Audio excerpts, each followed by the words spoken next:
Yelling, be aggressive, at a hesitant child is the single most counterproductive thing you can do on a sideline.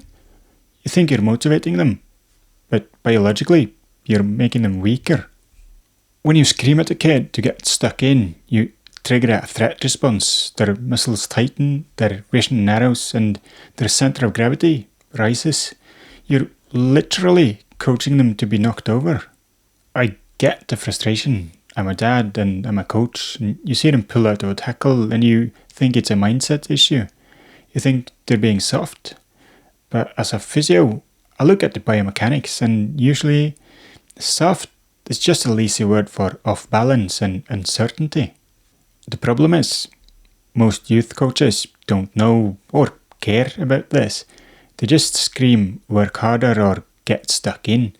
If you're worried that your child's environment is built on yelling rather than biomechanics, you need to evaluate it. I've created a sideline audit. It's 5 specific things to look for in practice. Does the coach create games where players learn to use their bodies? Or do they just stand on the sideline and demand bravery? Download the checklist below and take it to practice. See for yourself. Real aggression isn't a mood, it's a structure. It relies on 3 things. 3 things. First, the body. If a player doesn't have the strength to absorb contact, their brain sends a danger signal before they even get close. The subconscious pulls the emergency brake before the collision. That's not cowardice, that's intelligence. The body is protecting them. Second, the brain. If they don't scan, the tackle is a surprise. Surprise causes panic, and panic causes hesitation. Third, belief. Belief is just a receipt you get when you pay for the first 2. You can't hype or yell belief into existence. Think about Leo Messi. He's often the smallest guy on a pitch. He isn't aggressive in the way most of us think. He doesn't scream, usually. He doesn't smash people, but he's nearly impossible to knock off the ball. Why? Because his centre of gravity is so low and his body foundation is so strong that he absorbs contact like a shock absorber.